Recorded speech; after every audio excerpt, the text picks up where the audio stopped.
Hello everyone, welcome back to our channel. Bala Amrutha issue, ഈ വിഷയം ഇങ്ങനെ അഡ്രസ്സ് ചെയ്യേണ്ടത് പോലുമല്ല. അവന്തിക എന്ന പാപ്പു ഫേസ് ചെയ്യുന്ന ഇഷ്യൂസ് എന്നാണ് ഇതിനെ ശരിക്കും നമ്മൾ അഡ്രസ്സ് ചെയ്യേണ്ടത്. ഞാൻ അങ്ങനെ പറയാൻ കാരണം, ബാലയും അമൃതയും തമ്മിലുള്ള ഇഷ്യൂസ് അവർ ലീഗലി സെപ്പറേറ്റഡ് ആയപ്പോൾ തന്നെ അവസാനിച്ചു, അല്ലെങ്കിൽ അവസാനിക്കേണ്ടതാണ്. ഇപ്പോൾ ഈ കോൺട്രവേഴ്സീസും ഇഷ്യൂസും കാരണം ഉള്ള എല്ലാ ബുദ്ധിമുട്ടുകളും നേരിടേണ്ടി വരുന്നത് ആ കുഞ്ഞാണല്ലേ. ഒരു കപ്പിൾ അല്ലെങ്കിൽ ഒരു കുഞ്ഞിൻ്റെ പാരൻസ് ലീഗലി സെപ്പറേറ്റഡ് ആവുമ്പോൾ ആ കുഞ്ഞിൻ്റെ മുകളിൽ അവർക്കുള്ള റെസ്പോൺസിബിലിറ്റീസ് എല്ലാം മ്യൂച്വലി അഗ്രി ചെയ്തിട്ട് ഷെയർ ചെയ്യലാണ് പതിവ് അല്ലേ. അതാണ് നമ്മുടെ നാട്ടിൽ കണ്ടുവരുന്ന ഒരു പതിവ്. ഫോർ എക്സാമ്പിൾ, ഈ കേസിൽ തന്നെ അമൃതയുടെ അഡ്വക്കേറ്റ് ആ മ്യൂച്വൽ എഗ്രിമെൻറ്റ് റീഡ് ചെയ്യുന്നുണ്ടായിരുന്നു. അതിൽ ക്ലിയറായി പറയുന്നുണ്ടായിരുന്നു 15 lakh വർത്ത് ഇൻഷുറൻസ് ബാല മോളുടെ പേർക്ക് എടുക്കണം. അതാണ് ബാലയ്ക്ക് കുഞ്ഞിനോടുള്ള റെസ്പോൺസിബിലിറ്റി. ബാക്കിയുള്ള റെസ്പോൺസിബിലിറ്റീസ് ലൈക്ക് എഡ്യൂക്കേഷൻ, മാരേജ് എല്ലാം അമൃതയുടെയാണെന്ന്. അപ്പോൾ എനിക്ക് എപ്പോഴും വരുന്നൊരു കൺസേൺ അല്ലെങ്കിൽ ഒരു ചോദ്യം, ഒരു പാരൻസിന് കുഞ്ഞിനോട് ഉള്ള റെസ്പോൺസിബിലിറ്റീസ് ഇതിൽ ഒതുങ്ങുന്നതാണോ? അപ്പോൾ ആ കുഞ്ഞിൻ്റെ മെൻ്റൽ ഹെൽത്ത് അത് ആരുടെ റെസ്പോൺസിബിലിറ്റിയാണ്? ഒരു കുഞ്ഞ് വളരുമ്പോൾ ആ കുഞ്ഞിൻ്റെ ആവശ്യങ്ങൾ എന്ന് പറയുന്നത് ബേസിക് നീഡ്സ്, എഡ്യൂക്കേഷൻ, മാരേജ്, ഈ വക കാര്യങ്ങൾ മാത്രമാണോ? ഗ്രോത്ത് ഓഫ് എ ചൈൽഡ് എന്ന് പറയുന്നത് തന്നെ ഫിസിക്കൽ ആൻഡ് മെൻ്റൽ ഗ്രോത്ത് അല്ലേ. അപ്പോൾ ആ കുഞ്ഞിൻ്റെ ഇമോഷണൽ ആൻഡ് സൈക്കോളജിക്കൽ നീഡ്സ് ആര് ടേക്ക് കെയർ ചെയ്യും? അതൊരു പാരൻറ്റിന് മാത്രം ടേക്ക് കെയർ ചെയ്യാൻ പറ്റുന്നൊരു കാര്യമാണോ? അമ്മയും അച്ഛനും ഈക്വലി റെസ്പോൺസിബിൾ അല്ലേ ആ കാര്യങ്ങളിൽ?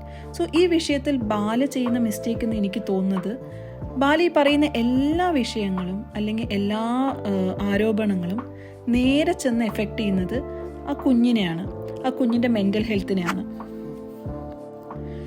As a loving and responsible father, ഈ ഒരു സ്റ്റേജിൽ ബാല കുഞ്ഞിന് കൊടുക്കാൻ ആഗ്രഹിക്കുന്നത് ഈ ഒരു മെൻ്റൽ ട്രോമയാണോ? ഈ വിഷയത്തിൽ ഞാൻ പോയിൻ്റ് ഔട്ട് ചെയ്യാൻ ആഗ്രഹിക്കുന്ന ഒരു വിഷയമുണ്ട്. ബാല പറഞ്ഞ പോസ്കോ കേസ്. അങ്ങനൊരു കേസ് ലീഗലി കൊടുത്തിട്ടില്ല എന്ന് അമൃതയുടെ ഭാഗത്തു നിന്നുള്ളൊരു ക്ലാരിഫിക്കേഷൻ വീഡിയോ നമ്മളെല്ലാവരും കണ്ടായിരുന്നു. ഇനി അങ്ങനെ കൊടുത്തിട്ടുണ്ടായിരുന്നു അല്ലെങ്കിൽ അങ്ങനെ ഒരു വിഷയത്തെക്കുറിച്ച് കൺസിഡർ ചെയ്തിരുന്നു എന്ന് തന്നെ ഇരിക്കട്ടെ, ആ ഒരു വിഷയം ഇപ്പോൾ സംസാരിക്കേണ്ട വിഷയമാണോ? ഈ ഒരു പ്രായത്തിൽ ഇത്രയും വയസ്സായി ഇത്രയും വലിയൊരു കുഞ്ഞിൻ്റെ അച്ഛനായിട്ട് പോലും ബാലയ്ക്ക് ആ ഒരു വിഷയം ഉണ്ടാക്കിയ മെൻ്റൽ ട്രോമ നമുക്ക് ആ ഒരു ഇൻ്റർവ്യൂ ഒന്ന് മനസ്സിലാവും. അപ്പോൾ അതേ മെൻ്റൽ ട്രോമ ഇത്രയും കുഞ്ഞിന് ബാല കൊടുക്കാൻ പാടുണ്ടോ? ആ കുഞ്ഞ് അതിനെക്കുറിച്ചോ, നിങ്ങൾ ഡിവോഴ്സ് ആയ സമയത്തുണ്ടായിരുന്ന കോൺട്രവേഴ്സീസ് അല്ലെങ്കിൽ ആരോപണങ്ങളും പ്രത്യാരോപണങ്ങളെക്കുറിച്ചൊന്നും ആ കുഞ്ഞൊന്നും അറിഞ്ഞു കാണില്ല. ഇപ്പോൾ അതെല്ലാം ആ കുഞ്ഞിനെ അറിയിക്കണോ? നിങ്ങൾ സഹിച്ച എല്ലാ ബുദ്ധിമുട്ടുകളിലൂടെയും ഡിഫിക്കൽട്ടീസിലൂടെയും എല്ലാം ആ കുഞ്ഞിനെ ഒന്നും കൂടെ നിങ്ങൾ എന്തിനാണ് ട്രാവൽ ചെയ്യിപ്പിക്കുന്നത്? അത് നിങ്ങൾ ആ കുഞ്ഞിനോട് ചെയ്യുന്ന ഏറ്റവും വലിയ ദ്രോഹമല്ലേ. അത് എത്രത്തോളം മെൻ്റൽ ട്രോമയിലൂടെ കടന്നു പോകുന്നുണ്ടാവും അല്ലേ. ഇത്രയും മോശമായ കാര്യങ്ങളെല്ലാം കേൾക്കുമ്പോൾ അതിന് എത്രത്തോളം അത് ഉൾക്കൊള്ളാൻ പറ്റുന്നുണ്ടാവും. അത് ഏതെല്ലാം രീതിയിൽ അതിൻ്റെ മെൻ്റൽ ഹെൽത്തിനെ എഫക്റ്റ് ചെയ്യുന്നുണ്ടാവും. ബാലയ്ക്ക് കുഞ്ഞിനെ കാണാനുള്ള എല്ലാ റൈറ്റ്സും ഉണ്ട്. അത് ആ എഗ്രിമെൻറ്റിൽ പറഞ്ഞ പോലെ അമൃതയെ അപ്രോച്ച് ചെയ്ത് അവർ അത് ഡിനേ ചെയ്യുകയാണെങ്കിൽ ബാലയ്ക്ക് ലീഗലി മൂവ് ചെയ്യാം. അല്ലാതെ സോഷ്യൽ മീഡിയയിൽ വന്നിരുന്ന് പണ്ടുണ്ടായിരുന്ന കാര്യങ്ങൾ അല്ലെങ്കിൽ പണ്ട് ഡിവോഴ്സ് സമയത്തുണ്ടാവുന്ന ഇഷ്യൂസ് എല്ലാം ഇപ്പോൾ എല്ലാവരും അറിയിക്കുന്ന പോലെ ആ കുഞ്ഞിനും കൂടെ അറിയിച്ചു കൊടുക്കേണ്ട ഒരു കാര്യമുണ്ടെന്ന് എനിക്ക് തോന്നുന്നില്ല. ബാല പറയുന്നുണ്ടായിരുന്നു ആ ഇൻ്റർവ്യൂവിൻ്റെ ഇടയിൽ, എനിക്ക് എൻ്റെ കുഞ്ഞിനെ ഏഞ്ചലിനെ പോലെ വളർന്നു കാണാനാണ് ആഗ്രഹമെന്ന്. ഏഞ്ചലിനെ പോലെ വളർന്നു കാണാൻ ആഗ്രഹമുള്ള ഒരു ലവിങ് ആൻഡ് റെസ്പോൺസിബിൾ ഫാദറായിട്ട് ബാല ചെയ്യേണ്ടത് എന്താ? അതിനുവേണ്ടി ആ കുഞ്ഞിനെ മാക്സിമം ഹെൽപ്പ് ചെയ്യുക, സപ്പോർട്ട് ചെയ്യുക. ആ കുഞ്ഞ് വളരട്ടെ നല്ല മെൻ്റൽ ഹെൽത്തോടു കൂടെ, ബോൾഡ് ആൻഡ് ബ്യൂട്ടിഫുൾ ആയിട്ട് ആ കുഞ്ഞ് വളരട്ടെ. അതുകല്ലേ കാണാൻ നമുക്ക് എല്ലാവർക്കും ആഗ്രഹം. അല്ലാതെ നിങ്ങൾ തമ്മിലുള്ള ഇഷ്യൂസും കൂടെ അറിഞ്ഞ് അത് കാരണം അതിനെ കൂടെ വിഷമിപ്പിച്ചിട്ട് എന്താ കാര്യം? ആ കുഞ്ഞ് ഫേസ് ചെയ്യേണ്ടി വരുന്ന അല്ലെങ്കിൽ ഇനി ഫേസ് ചെയ്യാൻ പോണ ബുള്ളിങ് എത്രത്തോളമായിരിക്കും അല്ലേ. സ്കൂളിൽ നിന്നാവാം, സൊസൈറ്റിയിൽ നിന്നാവാം.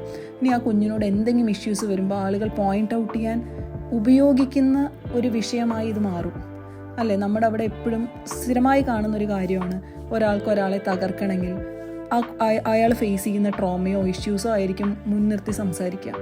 ഈ കുഞ്ഞിനെ ഇനി ആർക്കെങ്കിലും വിഷമിപ്പിക്കണമെങ്കിൽ ഈ ഒരു പോയിന്റ് എടുത്ത് ഈസിലി അത് ചെയ്യാൻ പറ്റും അല്ലേ, അതിനെ തകർക്കാൻ പറ്റും. അങ്ങനത്തെ ഒരു സ്ഥലത്തേക്ക് നമ്മൾ തന്നെ നമ്മുടെ കുഞ്ഞിനെ ഇട്ട് കൊടുക്കാൻ പാടുണ്ടോ? അപ്പോൾ ഈ വിഷയത്തിൽ എനിക്ക് ഫൈനലി പറയാനുള്ളൊരു പോയിന്റ് ഇതാണ്. നിങ്ങൾ ലീഗലി സെപ്പറേറ്റഡ് ആയ പാരൻസ് ആണെങ്കിൽ നിങ്ങൾ രണ്ടുപേരും അവനവൻ്റെ ജീവിതം അവനവൻ്റെ വഴിക്ക് നോക്കി നടത്തുന്ന ആൾക്കാരായിരിക്കും. നിങ്ങൾ തമ്മിൽ വീണ്ടും എന്തെങ്കിലും ഒരു ഈഗോ ഇഷ്യൂസ് ആയിരിക്കാം, വേറെ എന്തെങ്കിലും ഇഷ്യൂസ് ആയിരിക്കാം, എന്തുണ്ടാവുകയാണെങ്കിലും നിങ്ങളൊന്ന് പറയുകയോ പ്രവർത്തിക്കുകയോ ചെയ്യുന്നതിന് മുന്നേ നിങ്ങൾക്കൊരു കുഞ്ഞുണ്ടെങ്കിൽ ആ കുഞ്ഞിനെ മുൻനിർത്തി ആലോചിക്കുക. നിങ്ങൾ ചെയ്യുന്ന പ്രവൃത്തി കാരണം ആ കുഞ്ഞിന് എന്തായിരിക്കും ലാഭം, എന്തായിരിക്കും നഷ്ടം, അതെന്തൊക്കെ കാര്യങ്ങൾ അനുഭവിക്കേണ്ടി വരും എന്ന് മാത്രം ചിന്തിച്ച് പ്രവർത്തിക്കുക.